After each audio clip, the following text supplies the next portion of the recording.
Hi, Max. Hello. Great to meet you. I'm really looking forward to having a more detailed conversation with you about your journey, really, since getting involved in coffee and how you got involved in coffee. Yes. Yeah. Yeah. Happy to share as much or as little as is interesting to Yeah. you and the audience. So, how did it all start? When was it, and what kicked it off? Yes. Well, I studied up in St Andrews, international relations, which is where I met all of my business partners. So, to those of you out there who are students, I'd say bear in mind that a lot of your friends could be business partners down the Yeah. line. So yeah. Then I went to work in the city. I worked in consulting with Accenture, and then after a couple of years, I quit my job and got together with three of my university friends to start a company called Black Sheep Coffee. And we had no clue what we were doing, but we were very passionate and determined about building a product around something that we love, which is coffee, and building a brand around that. Ran into all kinds of directions, from sort of roasting to with Robusta story, to opening coffee shops, wholesaling. I ended up after about 2 years separating and spinning out the wholesale business into a new company. Initially, that new company just distributed Black Sheep coffee wholesale. But after a while, my now business partner Ted, who I took on board at that point, and I thought it'd be much nicer to start our own brand and have something around a social impact. And so when we met someone from the Ministry of Justice at the London Coffee Festival, actually, of all places. I don't know how the Ministry of Justice sends people to the London Coffee Yeah. Festival. I thought that was interesting. But Lee said, we're looking for opportunities for prisoners to learn hospitality skills, and we're looking for jobs, because getting employed after prison is really, really difficult. At that time, criminal justice reform wasn't as much in the media as it is today. I feel like today everyone will know how much trouble the system is in, Yeah. how dire the situation is. Back then, it required a bit of reading, actually, and we sort of went away and we thought, it sounds interesting, but don't really know anything about the criminal justice system. We're privileged enough not to have been in touch with Yeah. it. And I think when you're privileged like that, you assume that it works, and yeah, turned out it doesn't. Yeah. It costs reoffending rates at that point were about in the 50s, so that means get released from prison, likelihood that you'll be back in prison is basically the flip of a coin within 2 years. And I thought, wow, this sounds like there's a real problem there and a real need. And then what do we have to offer? We've got great skills and contacts in the specialty coffee industry. Why don't we build a brand around this household? And so we went back to Lee and his colleagues and proposed a company called Redemption Roasters. I can't take any credit for the name. I know, it's brilliant So- though. I think it's such a cool name. Oh, thank you. Like literally, it does what it says on the tin. Yes, yeah, we try, and yeah, they really liked it, gave us the go ahead, and then we had to actually open a roastery in a prison, which was a challenge. Wow. What was that like, and how did that work? I mean, was it within the grounds of the prison? Yeah, Yeah. it was within HMYOI Aylesbury, the Young Okay. Offenders Institute, North London, and we did it on a shoestring budget, and yeah, but it was very exciting experience and humbling at times. Yeah. Took about a year, Yeah. end to end. But then we had prison roasted coffee, and we called ourselves the first prison-based coffee company in the world. And yeah, daily logistical challenges. Those were our main challenges. I think. So people immediately say, "Oh, you're employing prison leavers, and you're working in a prison. Isn't that dangerous?" And that was rubbish. Yeah. But the real challenge comes from I think the logistics, running that from within prison walls, because the stuff you can do in any normal roastery you can't do in prison. I mean, just sort of having a phone, having an internet connection, having just like things, the tools that you need to repair your roaster, so security stuff that you don't think about. No. Anyways, but we grew It's that. worked. It's clearly worked. Yeah. And I was reading a stat on your website that said, the normal rate for reoffending is over 40%. But the people that work with you guys, it's 4%, which is phenomenal. I mean, that's amazing. Actually, it was 0% last year. Wow, that's so cool. And Congratulations. oh, thank you. Yeah. And I mean, now we actually employ a meaningful number of prison leavers. I guess if you go back to the early days, we were employing maybe 2, 3, then 4, 5. At that rate, percentages it can be a bit deceiving. But now we employ about we have about 100 shop staff in total. About 30% of them are prison leavers. So yeah, you're talking 30 people. If none of them reoffend, clearly someone is doing their job. That's great. We need more people doing what you do, clearly. Yeah. Yeah, I hope so. And that's been like one thing, because obviously addressing reoffending as a problem as a whole, we're a drop in the ocean. I mean, we're talking about tens of thousands of men and women who go in and out of the justice system. But we want to inspire, and we want to inspire also companies that maybe don't make it their main mission, but that just run a couple of coffee shops, a couple of hotels, and they think, actually, I want to give someone a second chance. Yeah. But that's also something which might work well for me, because I'm going to have a very loyal employee. I'm going to tap into a pool of underappreciated employees. And that's worth a lot in these days. Totally. And I think that the sense of, what's the word that I'm looking for, fulfillment that you must feel from being able to do that. I mean, I've been involved in the third sector. That's how my whole journey started. And it was when I started working in the third sector that I felt like, this is where I need to be. I'm actually having an impact on people's lives here, rather than just, working in commerce or whatever it was. It was something that, it was really tangible, and you could see that, this was helping people, so I find that, and that's, I'm really passionate about that kind of stuff, making a difference. And I think it's so important, and it's something that consumers are, they want to work with brands or support brands that are doing these, projects that have social impact. End of story. That's where people are at, and I think it's great. It's people's mindsets are changing in that respect, and people are becoming much more socially aware. Yeah, and I hope that it's also not just the customers, but I think all the stakeholders involved, right? Whether it's your employees who feel really passionate about the mission, or your investors, or your landlords, or your clients, your wholesale clients. So I think it works from multiple angles that one doesn't maybe realize it. Yeah, totally. That's really cool. So when was Redemption set up though? Say about 10 years ago. Okay. Yeah. Just so similar to us. And you've got 12 shops. Yeah.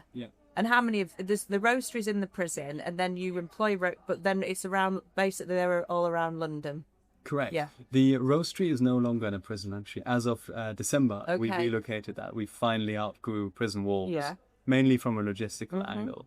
But we still have 4 academies in prisons. So that these academies are basically a mix between a coffee shop and a classroom environment where we teach coffee skills. We go in and we teach cohorts of 6 to 10 men coffee skills, and then with the aim of getting them into employment when they're out, either with us or with our industry partners. Brilliant. Anyone who's interested in hiring prison leavers, please reach out. Yeah, absolutely. Wow, watch this space. So what's so you opened 4 new stores last year, and what is the vision for Redemption? To continue and grow, both the mission as well as the business. And I mean, I'm not going to lie. At the moment, I think the retail environment is tough in the UK, and we're seeing that as well. We've had to go through quite a bit of restructuring, but I think overall we're coming out much stronger at the other end. Yeah. Grow modestly with our retail presence. That's never been the ambition to have sort of loads of stores. Yeah, Black Sheep has, I think, 150 or even more now. Really? Wow, that's a so lot. They've grown very quickly. We're I think much slower on the retail front, but wholesale wise, it's definitely a really interesting business for us. It's about a quarter of our total sales now, and we've got about 300 wholesale clients, including big corporates. and then also building the impact side of the business. So we have a foundation now, which is really exciting. That allows us to sort of super scale the mission, and just making sure that continues to be locked into the purpose of this business. Great. Yeah, so cool. So where's Matcha feature? Yes. Most importantly, yes, of course. Well, personally, I'm a fan. I told you earlier. I think people are becoming increasingly health aware, and then coffee costs have been going up. I think overall tea's on the rise.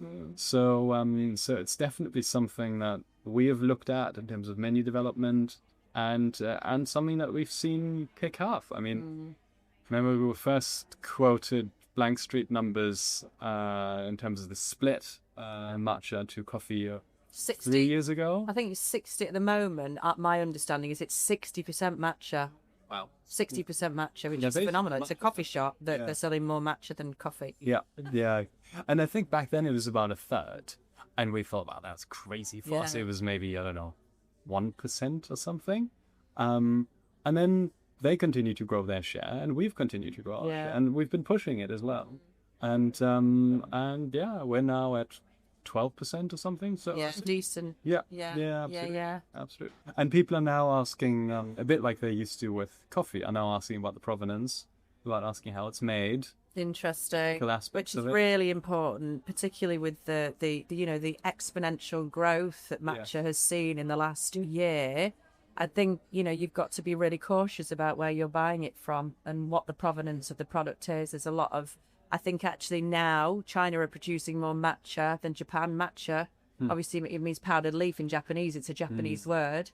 It is almost a Japanese art form. And the Chinese have seen the growth of the category and realised that that's a market they've been missing out on. Yeah. And, they're really focusing on it, factory shop sort of like shooting up all over the place and producing more than Japan. But you really need to look at the provenance. I mean, some of it's okay. It's a lot better than it was. The Chinese powdered tea, when I started OMGTea back in 2014, because I've been contacted by lots of Chinese producers, it was never any good. You would never ever look at it. They're actually producing stuff that is okay now. Never any sort of ceremonial kind of level matcha, but stuff that's fine for blends, for manufacturing, that type of thing.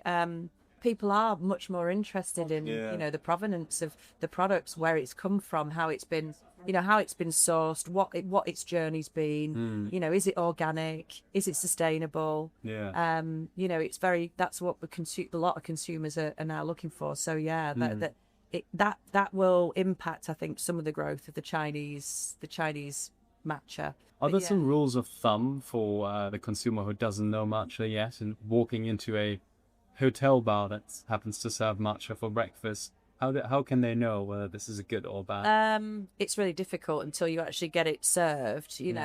Ask them. I mean, if the person that's serving it could find out where the product's actually from. Is it, number one, is it Japanese? If it's Japanese, you've got a better chance of it being a quality product. And then also find out, is it a blend? Like, quite often you'll go into a coffee shop or a hotel, restaurant, bar, and there'll be a matcha latte on the menu, and it arrives and it's a blend and it's got sugar in it, and it's just quite often the blends, the sugar and the other ingredients are in there are masking a low quality matcha. It might not be Chinese, it might not be Japanese, it might be Chinese, etc. So, just try to find out from, the person who's serving you, see what they know. If they're passionate about the matcha and they know about it, then the likelihood it's probably going to be, similar with coffee, isn't it? Yeah, exactly. Anything to tell with colour? Matcha? So, you want a vibrant green if you can. Having said that, I mean, one of the issues, obviously there's a shortage of matcha at the moment. The demand has quadrupled in the last 12 months globally, so it's massive. Right. So there is a real shortage. We've seen 3 price increases in the last 6 months ourselves. And part of the issue is that, Instagram has been great at promoting matcha and the category. And that, I think, has really, really helped to, catapult its growth. it's so Instagrammable, and it's Instagrammable because, you know, really good quality matcha is a beautiful colour, and you can develop really great matcha applications with it, whatever that might be, ice cream, latte, affogato, or... And then, so you need a good quality matcha to do that. However, should you be using ceremonial grade matcha to put into, you know, an ice cream or a cake or a frappuccino? And the answer to that is probably no. So actually, and also, you know, lower grade matchas, it doesn't mean poor quality, it's just different grades. And just because it's a lower grade doesn't mean it's bad quality. You can still have a good quality Japanese matcha that is perfect for blending. And actually those flavours will be more robust and they'll stand up more to whatever you're mixing it with, whether that be oat milk. But yeah, I mean, a lot of the places you know, you see that, you know, they're adulterating it with sugar. Yeah. So quite often you can't taste the matcha. You know, I'm a purist and I get it because other people probably don't like it as much straight. I'm so used to drinking it. I've been drinking it for like 16 years. And I like it straight. I like the flavour of matcha. It is one of those things, I think, that your palate changes and the more you drink it, the more you enjoy it. The craze or trend at the moment is very much about flavouring it with additional stuff, adding sugar and that type of thing. So I think that'll change. I think, you know, the category will develop as soon as once they've had a taste for it and they get more interested in it and they start researching it a bit more and realising that, you know, the real benefit is probably from drinking it straight and without sugar. Then, yeah, colour is really important, but obviously additives can be added to make the product, to make it greener when it's not actually the matcha that's green. It's, you know, it's an additional ingredient that's been added. The other thing that we do is a finger test. So if you get a sheet of white paper and you put a little bit of the powder onto the paper, if it's not a blend, this won't work if it's a blend, but when you pull your finger through it, it should be like, almost like pulling your finger through really, really fine, silky baby powder. So you get a really beautiful green, thick line. If it's not very good quality, that shows it's been ground by a granite stone mill and it's really good quality. If you pull your finger through it and it's a bit gritty and grainy, the chances are it's been, you know, pulverized. It's actually tea leaves that have just been, you know, thrown into a, you know, a big industrial grinder in effect. And it might have been, you know, matcha, the highest quality matcha. You know, they remove the flesh from the stalk and the stem. So you're literally just left with the flesh of the leaf, which makes the particle size microscopic. The lower quality matchas, you'll get stem and stalk in it, meaning that they can't grind it as finely. It won't be ground in granite stone mills anyway. And it's more of a gritty texture.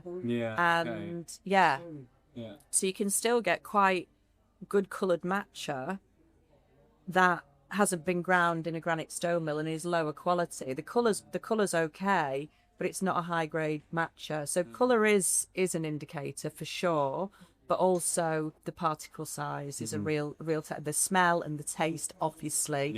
You know, the more umami, the higher the grade. So yeah, okay, fascinating. Learning a lot here. I have to admit, I'm not a matcha expert. And it's really good for you, you know. So I got into it. So my story started back in 2009 when my mum was diagnosed with breast cancer. And I wanted to do everything that I could to help her, support her through it. And I ended up, through the contacts that I had in business, running a £5 million fundraising appeal for Breast Cancer Now. And it was a research appeal, and it was a major donor appeal. So rather than tin shaking outside supermarkets or community fundraising, we were identifying high income people and bringing them around the research unit to meet the scientists and see the science in action. And the research director at the time, Professor Michael Assanti, was really interested in natural compounds. And that's where I found out about a compound called EGCG. It's found in green tea. And found it in abundance in matcha because of how matcha is cultivated and processed. It has about high quality matcha has about 130 times the EGCG of regular green tea. So what is EGCG? EGCG, it's a catechin in matcha, but it's basically EGC small g. And what does it do? It's an antioxidant, so it stops up free radicals. And we've actually, through Professor Michael Assanti, commissioned breast cancer research ourselves. It's only really, you know, early stage because we're a small business at the end of the day. You know, we we've got a big beating heart, and we, we're punching above our weight in that respect. But we have done an in vitro, not in vivo study that showed a profound reduction in the metastasis of the breast cancer stem cells with the matcha. So, I mean, people say, nobody would dispute the fact green tea is good for you.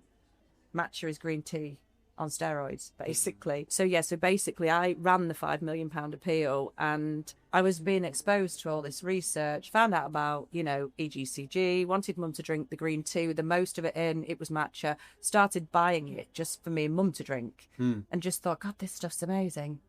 And so 2014, I set up OMGTea, and that's basically how it all started.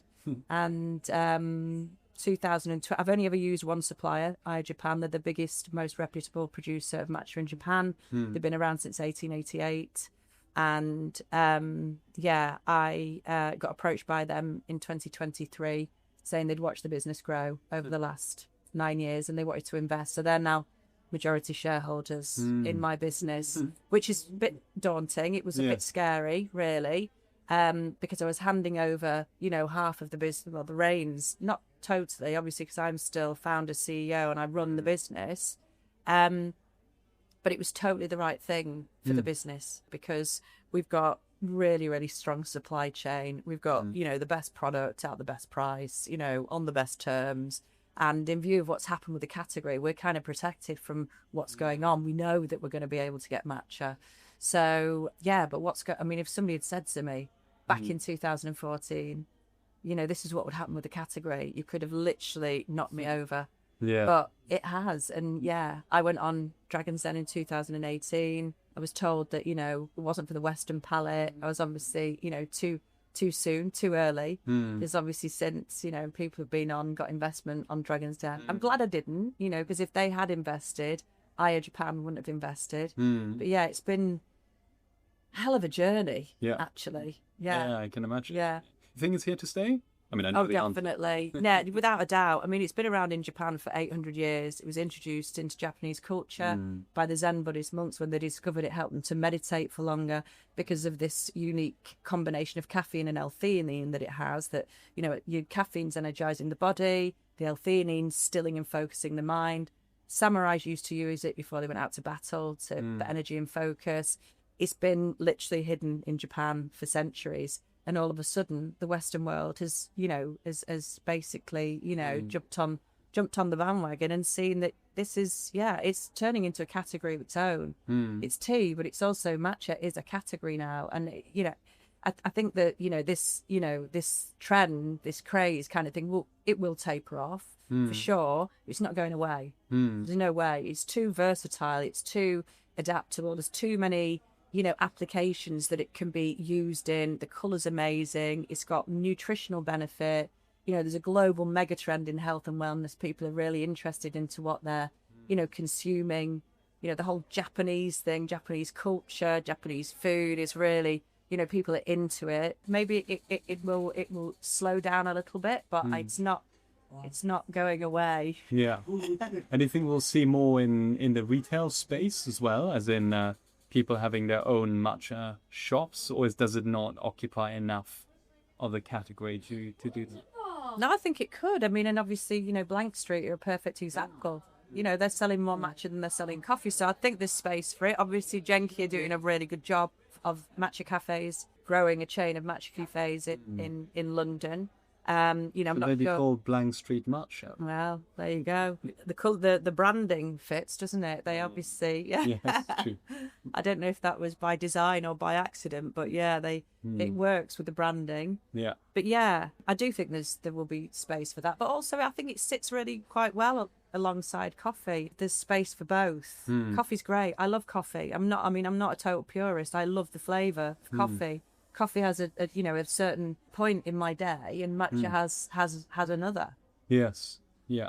I think that people are discovering that, and then we're seeing trends to sort of half calf coffee, or low caffeinated beans. There's a couple of interesting ones coming out of Colombia at the moment. We're sitting here at Hermanos. People, wanting to continue drinking coffee past coffee o'clock. Yeah. And for that, there's different options. Yeah, and we've actually just launched a product called Hojicha, which is roasted matcha, for exactly the same reason, because it has half the caffeine of matcha in it. It's a different flavour. You can still, you can still taste the tea, but it's more malty. It's got a bit of a nod to hot chocolate. There's even a little bit of a nod to coffee in there, and it works really perfectly as an alternative to hot chocolate later on in the day. So you can still get your tea hit, and it's quite indulgent. Yeah. You'll have to try some. Yes. Yeah. Love to. I've heard about it. I haven't tried it yet. You'll have to try some OMGTea as well. Of course. Yeah. Interesting how the market is shifting, and it feels like the likes of the London Coffee Festival and industry media have cottoned onto it, which is it's interesting. There's quite a lot of talk about teas, cold drinks also coming back. Yeah. I think we're ready for canned matcha. I mean, We have it.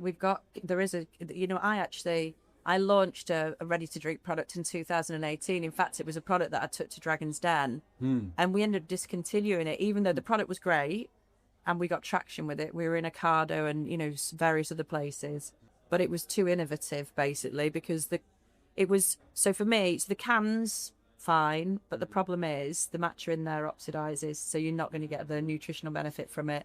If you empty the can, the colour will unless it's had colorants added to it, it'll be a sludgy green colour. It won't be a really beautiful, vibrant green because it's oxidized. So for me, because health underpins the business, I wanted to develop a drink that was an on-the-go drink that people would be able to enjoy, but get the full benefit.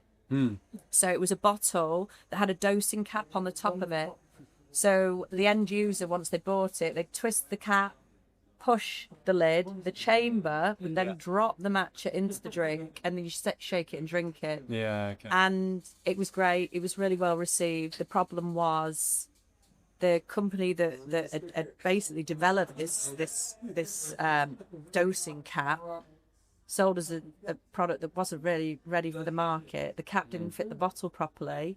So we had contract manufacturing issues. They were having to manually put every lid on. And even then, we had leakages. So the contract manufacturing doubled in price. And it was in plastic, even though it was recyclable. It was plastic. And at that stage, there was a movement against plastic. And so we discontinued it. And I still think that product, in the right packaging, has definitely got legs for the future. Whether or not I'd go down the ready-to-drink route again, I don't know. It's so competitive. I mean, like Japan, they're everywhere. The ready-to-drink tea products. Yeah. In those vending machines. Yeah. Great. Yeah. But what's next for you guys then?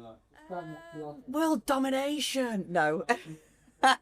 Not at all. We're going to be launching some new products this year. We will be doing that over the next few years, looking at new innovative matcha applications, but really sticking also to focusing on our core range and quality. We are, getting into more and more food service outlets. We were very much retail format focused up until probably about 18 months ago, when we started to sell in to food service. We've actually been supplying Dalesford with their matcha for years, but they were our only real food service customer because we were focusing on the core range, also the ready to drink for a while. But now, obviously, because of the explosion of the category, we're and the fact that we're obviously, we work so closely with Aya, we've got access to more grades, more formats, that type of thing. So yeah, that makes sense. Yeah, and probably employing a few more people, because we've kept it really, really lean for a long time. There was 3 of us, really. So my husband supported. Would say he's the third person, but it was me and Tiffany, who's now marketing director. Tiff's worked for me for 8 years, and it's only really last year that we started to employ more people. So there's 6 of us now. We outsource. We have the 3PL. We outsource accounting. We outsource graphic design. So we've done what we can to keep it lean, to help us, grow the business sustainably. And we got a B Corp status last year, which is great. And I thought that might be something that you guys would do in view of your, social impact, potentially. We are B Corp. Well, there you go. Sorry, missed that one. Yeah, Fine. Great. Took us a while, but yeah, it does. It did. It took us a couple of years really to get it over the line, but we managed to do that in November. I also have a charity called the Healthy Life Foundation that funds research into age-related diseases, and that's, you know, eventually when the business is where it needs to be, maybe I'll be able to take a bit of a backseat and focus on fundraising, which is, you know, really floats my boat. So yeah. I love the buzz of fundraising. Yeah, it's really good. And you actually, like I said, it's like, you know, having an impact on something that matters. Yeah, I see that. Where are you guys based manufacturing wise? Is it completely out in Japan, or we do some of it's in Japan, and then we've got we have actually a manufacturer based up in the northwest of England as well. Yeah. So they package for you. They package some of the products for us, and we might start bringing in more products from a sustainability perspective, rather than bringing, you know, pre-packed products with lots of space in boxes or tins or whatever it is. You know, our carbon footprint would be reduced if we brought in bulk and packed in the UK. So that is on the radar at the moment. Yeah. What else do you see coming? I think it's looking at functional stuff, everything functional. That's what people are interested in. You know, you've got microbiome. It's like developing products that are matcha plus. In my opinion, that is where I think it's at. And I think, you know, trend forecasting is difficult. It's a bit of a dark art. You've got to know what your customer wants. Your customer doesn't even know what they want yet. So you've got to kind of like predict it a little bit. But that's where I feel it's going, because I just think this global trend in wellness is not going away. We're becoming so much more educated on, you know, health and well-being and diet, and you are what you eat and that type of thing, that, yeah, that's where I see it going, that, you know, it'd be matcha with even more wings on it. Yeah, that makes sense. And what about you with the whole coffee scene? Obviously, you mentioned the lower caffeine stuff that you're looking at as well, because people are, you know, there's different drinking occasions. They want to drink matcha, not matcha coffee later on in the day, but also not prevent them from sleeping. And what are your thoughts on decaf and caffeinated coffee in relation to flavour? You know, how it's processed. You know, because there is health benefits to coffee as well. Do you remove all of those if you process it and make it decaffeinated? What's the script? I mean, I'm not a nutritional scientist, but we buy the highest grade decaffeinated coffee, and so does most of the specialty sector. Yeah. And I would say that it's almost impossible to taste the difference between a same grade and bean of caffeinated and decaffeinated coffee. It's just a matter of cost these days. I mean, decaffeinated coffee is significantly more expensive.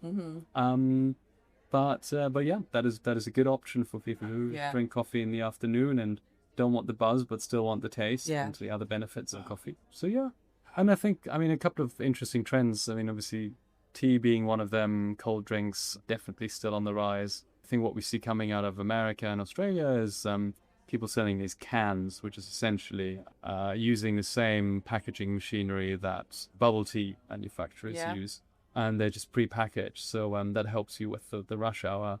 We haven't tried that yet, but we would be interested. And just otherwise seeing what's out there. Yeah, and just continue to do the amazing work that you're doing, because it is inspirational. And I think, you know, more businesses doing good is what we need. Well, it was nice to meet you. Nice Great to chat to meet you, you, Max. Yeah, and hopefully, we'll see you at the London Coffee Festival. Thanks for listening to the London Coffee Festival's Founder Stays On podcast. We hope you enjoyed hearing these incredible stories from the people shaping the future of specialty coffee. Don't forget to subscribe, share this episode, and follow us on Instagram and LinkedIn for more behind-the-scenes content. See you on the next one.